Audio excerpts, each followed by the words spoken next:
ক্ষুধা লেগেছে, কিন্তু এমন কিছু খেতে হবে যেই খাবারটাতে ক্যালোরি কম থাকবে আবার পেটটাও ভরা থাকবে। আসেন আজকে আমরা পালং শাকের স্যুপ বানাই। আমার মিনি রাইস কুকারটাতে আমি খুব সামান্য পরিমাণ ঘি নিয়েছি। সয়াবিন তেলটা চেষ্টা করবেন না খাওয়ার জন্য। দিয়ে দিলাম কুচি করে রাখা কিছু পালং শাক। আমার এই কুকারটা আমার আসলে অনেক উপকার করেছে। নিজের খুব অল্প স্বল্প রান্না আমি এটাতে খুব সুন্দরভাবে করতে পারি। তারপরে আমি একটু নেড়ে চেড়ে দিলাম। এটা কিন্তু কারেন্টে চলছে। তারপর একটু লবণ দিয়ে দিলাম।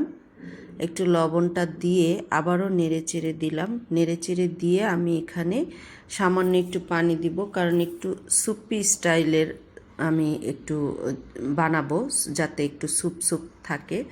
তারপর আমি কিছু মশলা দিয়ে দিব এখানে, যেমন ধরেন গোলমরিচের গুঁড়া, পেঁয়াজের গুঁড়া, আদার গুঁড়া, চিকেন পাউডার।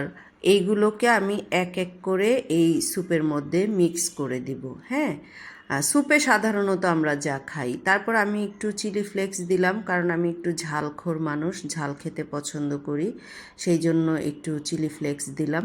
তারপর আমি একটু লবণটা চেক করে নিচ্ছি, যে লবণটা একটু কম মনে হয়েছে আমার, তাই আমি আরেকটু লবণ দিয়ে ভালোভাবে মিশিয়ে দিচ্ছি। একটুখানি কম লাগছিল বলেই আমি দিলাম। আপনারা আপনাদের স্বাদ মতো সব ধরনের মশলা বা লবণটাকে একটু ব্যালেন্স করে নেবেন।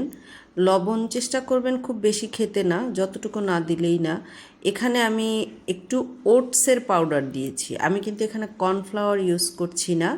আমি একটুখানি ওটস গুঁড়া করে নিয়ে সেটা আমি এখানে জাস্ট ছোট একটা চামচ দিয়ে, এক চামচেরও কম, যাতে একটু থিকনেস আসে, স্যুপের মতো যেন একটু ঘনত্ব বাড়ে।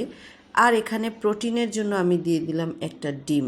ডিম জানেন আপনারা অনেকেই যে স্বাস্থ্যের জন্য এবং ওজন কমানো বা ওজন নিয়ন্ত্রণের জন্য ডিম হচ্ছে একটা সুপারফুড। আপনি সব ধরনের পুষ্টিগুণ, ভিটামিন আপনি ডিম থেকে পেয়ে যেতে পারেন। হুটহাট সামান্য ক্ষুধায় কিন্তু ডিম দিয়ে তৈরি যে কোনো খাবার খুবই ভালো কাজে দেয়। এবার আমি একটা বাটিতে আমার সেই গরম গরম স্যুপটা ঢেলে নিচ্ছি। বিশ্বাস করেন, এইরকম এক বাটি স্যুপ খেলে আপনি 3-4 ঘন্টা অনায়াসে ভালো থাকতে পারবেন।